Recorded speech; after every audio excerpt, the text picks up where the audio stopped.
نقطہ جو آج ہم اپنے سوال میں اپنے پروگرام میں اٹھائیں گے، تمام پینلسٹ کے سامنے رکھیں گے کہ آخر یہ آڈیوز سامنے کیسے آئیں، کون لیک کرتا ہے اس طرح کی آڈیوز؟ نوشاد صاحب آپ ہی سے سب سے پہلے پوچھتی ہوں۔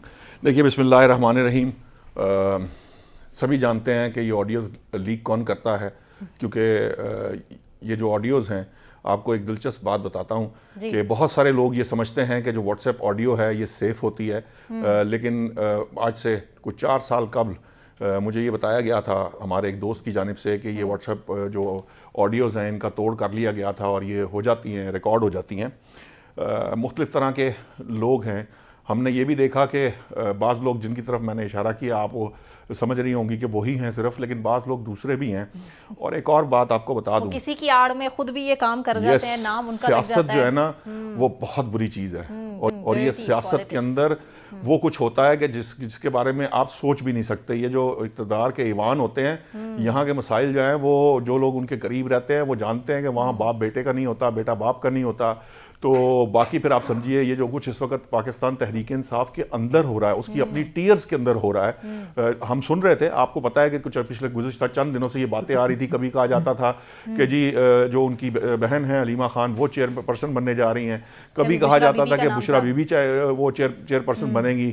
بہت ساری جگہوں پہ یہ بحث بھی ہو رہی تھی کہ نہیں یہ ان میں سے کوئی نہیں ہوگا، چیئرمین صاحب کسی اور کو دینا نہیں چاہتے۔ یہ بات ہم نے پہلے بھی دیکھی تھی جب انہوں نے ایک بورڈ بنا دیا تھا، وہ کسی کو چیئرمین شپ دینا نہیں چاہتے تھے۔ لیکن اب مجبوری یہ ہے کہ یہ انٹرا پارٹی الیکشن کا جو معاملہ ہوا ان کے پاس کوئی چوائس نہیں بچی۔ اگر ان کے پاس چوائس ہوتی، انہوں نے وکلاء کو کہا ہے کہ اگر ہو سکتا ہے، ممکن ہے تو کوشش کیجئے کہ یہ اس کے بغیر معاملہ چل جائے، لیکن یہ ایسا ہو نہیں سکتا۔ چونکہ ہو نہیں سکتا تھا تو پھر یہ کرنا پڑا۔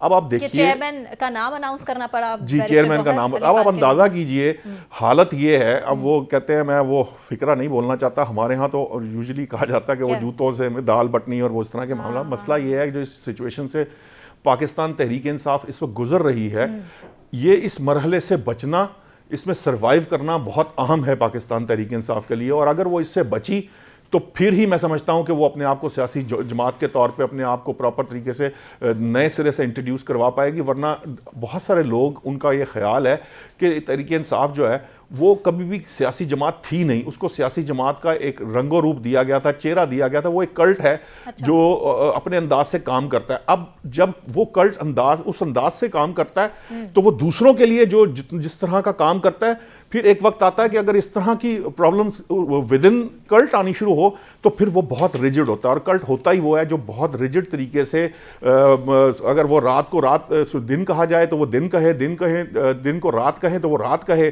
اور اس لیڈرشپ کے ساتھ اگر چیزیں ٹرانسلیٹری اور ان کے اندر پرابلم شروع ہو جائے تو پھر وہ ایک دوسرے کے لیے بھی اتنے ہی ریجڈ ہوتے ہیں، کیونکہ ان کے اندر وہ ریجڈٹی موجود ہوتی ہے۔ اب سچویشن یہ ہے کہ یہ اس وقت جو آپ کو یاد ہے، میں نے آپ کو کہا تھا کہ یہ آئندہ الیکشن جو ہے آپ کا آڈیو اور ویڈیو لیکس کا ہوگا۔ یہ آڈیو اور ویڈیو لیکس ہی چلتی رہیں گی اس سب کے اندر۔ اسی کی طرف اشارہ بھی کیا تھا جی۔ تو اب یہ جو سچویشن ہمیں نظر آ رہی ہے، پہلی بات تو یہ ہے کہ سب سے اہم بات یہ ہے کہ جو لڑائی ہمیں ود ان دی پارٹی نظر آ رہی ہے، اس سے مجھے لگ نہیں رہا کہ پاکستان جو تحریک انصاف ہے وہ اس کو سروائیو کر پائے گی۔ کیونکہ آپ دیکھیے ادھر عاطف خان صاحب جو ہیں وہ ان کو کہہ رہے ہیں کہ آپ یہ جو مروت صاحب ہیں ان کے کسی ورکر کنونشن میں نہ جائیں۔ 3-4 گروپس علیحدہ سے بنے ہوئے ہیں، شاہ محمود قریشی صاحب ہیں، پرویز الہی صاحب ہیں۔ پھر جو بچ گئے، ایک لیڈرشپ پوری کی پوری جو ہے وہ پریس کانفرنس کر کے چھوڑ کے جا چکی ہے۔ جو بچی کھچی ہے وہ آپس میں لڑنا شروع ہو گئی ہے۔ اور جو اس کے بعد بھی مزید بچ گیا، اس میں یہ ہے کہ یہ آڈیو سامنے آئیں گی، اس طرح کی چیزیں سامنے آئیں گی۔ اور آڈیو کے اندر جس قسم کی گفتگو کر دی گئی ہے اس سے بہت سی چیزیں واضح ہیں۔ آپ دیکھیے کہ یہ ایک بڑی اہم بات ہے کہ کتنا پوائنٹ ریز کیا تھا تحریک انصاف نے یہ زہر دینے کی بات کے اوپر، اور اس کے اوپر اب وہ معاملہ جو ہے وہ کس طرح سے کھلا ہے کہ جی یہ آپ نے حد سے تجاوز کر دیا، یہ مزید بات کر دی۔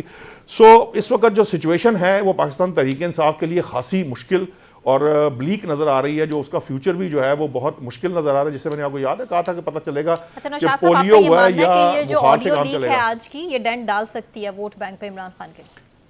دیکھیے کسی حد تک آپ کہہ سکتے ہیں ووٹ بینک کو اس لیے بھی ڈنٹ ڈال سکتی ہے کہ دیکھیے ہر جماعت کے اندر مختلف طرح کی سوچ رکھنے والے ووٹرز ہوتے ہیں. ہاں جی. ضروری نہیں مطلب کہ ہمارے جس کلٹ کی میں بات کر رہا ہوں وہ لوگ اس سے افیکٹ ہوں, لیکن کچھ ایسے بھی ہوں گے جو ہمدردی رکھتے ہیں, کچھ ایسے بھی ہوں گے جو سوچتے ہیں کہ یار آپ دیکھیے کہ پاپولیرٹی جو ہے وہ چل رہی ہوتی ہے, تو وہ کچھ ان کا خیال ہوتا ہے کہ یار اگر عمران خان صاحب کو اس وقت برے حالات میں ہیں تو ہمیں اس کا ساتھ دینا چاہیے. پھر اسی ڈفرینٹ طرح کی اپروچز کے لوگ ہوتے ہیں, اور اس میں سے بہت سارے ایسے ہوتے ہیں جو کوئی غلط بات ہے اس کو تسلیم نہیں کرتے, اور تسلیم نہ کرتے ہوئے وہ اپنے فیصلے سے بیک آؤٹ کرتے ہیں, اور فیصلے سے بیک آؤٹ کریں گے تو الٹیمیٹلی وہ ووٹ نہیں دیں گے طریقے.